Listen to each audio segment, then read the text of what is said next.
Hi guys, welcome back to our channel. So మనకి July 24వ తారీఖున power star Pawan Kalyan గారి Harihara Veeramallu cinema అయితే రాబోతుంది. సో ఆ సినిమాతో మాత్రం బాక్స్ ఆఫీస్ మాత్రం కళకళలాడిపోద్దనే చెప్పాలి. అండ్ అలాగే మన విజయ్ దేవరకొండ గారి కింగ్డమ్ సినిమా జూలై 31వ తారీఖు రాబోతుందనమాట. సో ఈ 2 సినిమాల మధ్య గట్టి పోటీ అయితే ఉండబోతుందని అయితే చాలా స్పష్టంగా తెలుస్తుంది. సో ఈ 2 సినిమాల్లో ఏది ఎక్కువ వసూలు చేసే అవకాశం ఉంది, ఏ సినిమా చాలా పెద్ద విజయం సాధించే అవకాశం ఉందో మాట్లాడుకుందాము. So let's get in to the video. ముందుగా మన పవన్ కళ్యాణ్ గారి హరిహర వీరమల్లు సినిమా గురించి చెప్పాలంటే, ఈ సినిమాకి ఉన్నంత హైప్ నాకు తెలిసి రీసెంట్ టైమ్స్‌లో ఏ సినిమాకి లేదనమాట. సో అంత హ్యూజ్ లెవెల్‌లో హైప్ అయితే బిల్డ్ అయింది. అండ్ చాలా హ్యూజ్ యాంటిసిపేషన్ అయితే ఉందన్నమాట ఈ సినిమాకి. ముఖ్యంగా మీరు చూసుకుంటే ఈ సినిమా ట్రైలర్‌కి 5,00,00,000 వ్యూస్ అయితే వచ్చాయన్నమాట.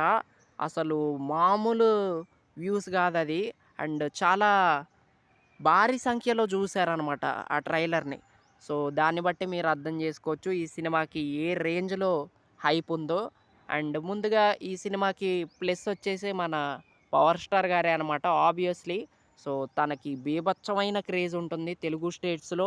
అండ్ వేరే స్టేట్స్‌లో కూడా పర్లేదు, బానే ఉంది క్రేజ్. అండ్ చాలా రోజుల తర్వాత, చాలా సంవత్సరాల తర్వాత పవర్ స్టార్ గారి సినిమా రాబోతుంది కదా! సో జనాలు ఖచ్చితంగా థియేటర్స్‌లోకి వస్తారు, చూస్తారు. అండ్ భారీ ఓపెనింగ్సే రాబడుతుంది ఈ సినిమా మాత్రం. సో అది ఈ సినిమా గురించొచ్చేసి. ఇక నెక్స్ట్ మన 'కింగ్డమ్' విజయ్ దేవరకొండ గారి 'కింగ్డమ్' సినిమా అనమాట. ఈ సినిమా గురించి చెప్పాలంటే ట్రైలర్ అయితే బానే ఉంది. అండ్ సినిమాకి చాలా మంచి క్రేజ్ అయితే ఉంది అనమాట.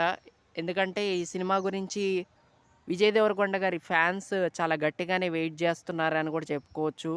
అండ్ విజయ్ దేవరకొండ గారి కమ్‌బ్యాక్ కోసం కూడా చాలామంది వెయిట్ చేస్తున్నారు. అండ్ ఇది ఒక డిఫరెంట్ కాన్సెప్ట్ అనమాట. సో అందుకే ఈ సినిమాకి గూడా పర్లేదు, బానే ఇంట్రెస్ట్ అయితే చూపిస్తున్నారు.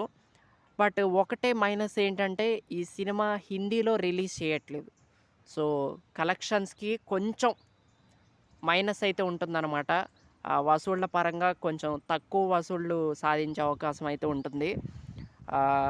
పవన్ కళ్యాణ్ గారి సినిమాకైతే నాకు తెలిసి ఒక 200-300 కోట్ల వరకు వచ్చే అవకాశం అయితే ఉంటుంది. ఇక విజయ్ దేవరకొండ గారి 'కింగ్డమ్' సినిమాకి నాకు తెలిసి ఒక 150-200 కోట్ల మధ్యలో కలెక్ట్ చేసే అవకాశం అయితే ఉంది. సో ఏ సినిమా విజయం సాధిస్తుందంటే నాకైతే 'హరిహర వీరమల్లు' హిట్ అయిద్దని అయితే అనిపిస్తుందనమాట. 'కింగ్డమ్' కూడా ఓకే, హిట్ అయిద్ది. బట్ 'హరిహర వీరమల్లు' సినిమా కంటే పెద్ద హిట్ అయితే కాదేమో అనిపిస్తుంది. 2 హిట్ అవ్వాలనైతే నేనైతే కోరుకుంటున్నా. నాకైతే 'హరిహర వీరమల్లు' సినిమా హిట్ అయ్యే అవకాశాలే కనిపిస్తున్నాయన్నమాట. సో అది. సో మరి మీరేమనుకుంటున్నారో కామెంట్ చేయండి.